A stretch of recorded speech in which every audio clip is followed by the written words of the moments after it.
दौसा को देश के राजनीतिक मानचित्र पर अमर बनाने वाला अगर कोई शख्स था तो वो थे राजेश पायलट।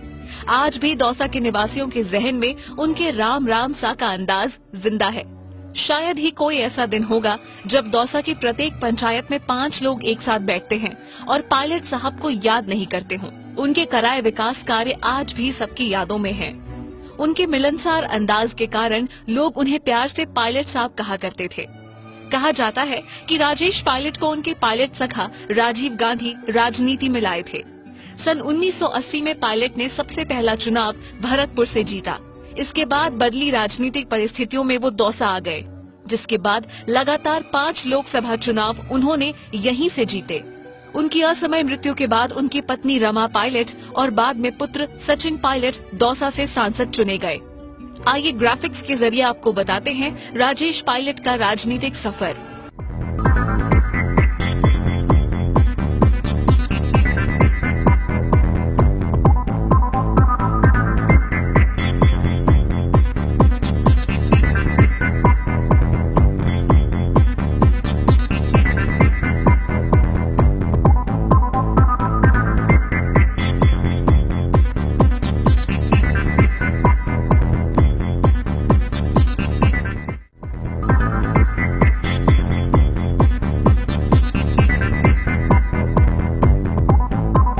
बेहद कम आयु में ही राजेश पायलट ने अपने सियासी सफर को शीर्ष तक पहुंचा दिया था। राजीव गांधी की सोच के अनुरूप उन्होंने पूरे देश में सूचना क्रांति का जाल बिछाया। उस दौरान दौसा भी इससे अछूता नहीं रहा। देश की प्रत्येक टॉप ट्रेन उन्होंने दौसा के रेलवे प्लेटफॉर्म पे रुकवा दी। इतना ही नहीं, दौसा का कोई भी शख्स अगर दिल्ली पायलट हाउस पहुंचता था तो पायलट साहब उससे सबसे पहले मिलते थे। दौसा लोकसभा सीट पर जीवन के आखिरी चुनाव में उनको कड़े मुकाबले में बीजेपी के रोहिताक्ष शर्मा से जूझना पड़ा। उस दौरान पायलट के चीफ इलेक्शन ऑफिसर थे पूर्व मंत्री स्वर्गीय चंद्रशेखर शर्मा।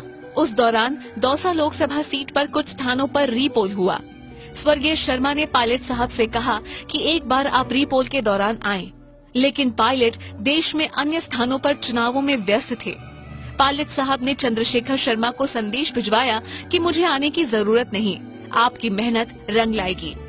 इस घटना से जाहिर होता है कि पायलट साहब अपने विश्वस्तों पर कितना विश्वास करते थे। दौसा के पुराने लोग जानते हैं कि रमा, सारिका और सचिन पायलट का राजेश पायलट के साथ लगातार दौसा आना जाना रहा था। पायलट परिवार हमेशा दौसा वासियों के बीच सक्रिय रहा। स्वर्गीय राजेश पायलट अपने चुनावी भाषणों में और अपनों के बीच अक्सर कहते थे कि वे भले ही राजस्थान या दौसा के नहीं हैं, लेकिन ताउम्र उनके बीच रहेंगे। किसे पता था कि उनकी मौत दौसा के सरजमी पर ही होगी।